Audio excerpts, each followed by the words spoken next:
मोहन शेलार हे संबंधित व्यापाऱ्याशी विचारणा करत आहेत. काय विचारताय मोहन शेलार? आपण यांना विचारा, त्यांना विचारा परत एकदा विचारा.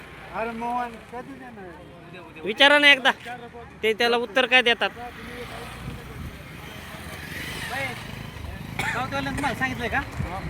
कोण कोण पावतीवाला कोण? पावती वाले ने क्या बोला आपको? पावती वाले ने क्या बोला आपको? बैठो इधर. हाँ, आप बोलो ना, मुंह से बोलो ना, क्या बोला आपने?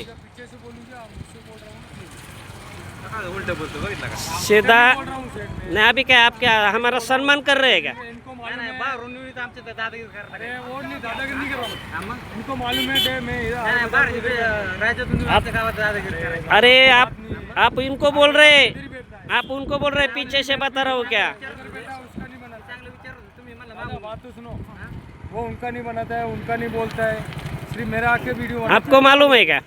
उनको वीडियो बनाओ ना। अरे आपको मालूम है क्या? आतमध्ये ना, ते आतमध्ये ना. वो आपको मालूम है क्या? आप क्या हमारे दुश्मन है? मैं आपका दुश्मन ही हूँ, ऐसा समझ रहे हो तुम?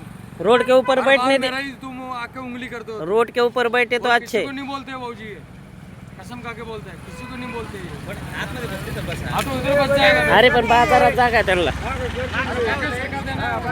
हे पहा, ह्याला किती मस्ती आहे हे आपण आता व्हिडिओच्या माध्यमातून पाहिलेलंच आहे. आणि अशा लोकांना जर ग्रामपंचायत प्रशासनाचं दुर्लक्ष असेल तर ही किती गंभीर बाब आहे. अपघात हा आपल्या लोकांचा होणार आहे.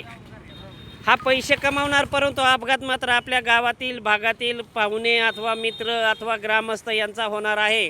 आणि याचं म्हणणं असं आहे की फक्त एकट्याचाच व्हिडिओ बनवतो, ह्याला माहिती नाही व्हिडिओमधून कुणीच सुटत नाही. मांडोगण पराठामधून प्रत्येकाचा व्हिडिओ बनवला जातो. परंतु परप्रांतीय हे खरंच वॉन्टेड गुन्हेगार असतात, हेच खरं आहे. हा गुन्हेगारी क्षेत्रातील नक्की सापडू शकतो. याची त्या भागामध्ये वॉन्टेड हा फरारी 101% असू शकतो. घेतलंय ना, पहा त्यांच्या गाड्या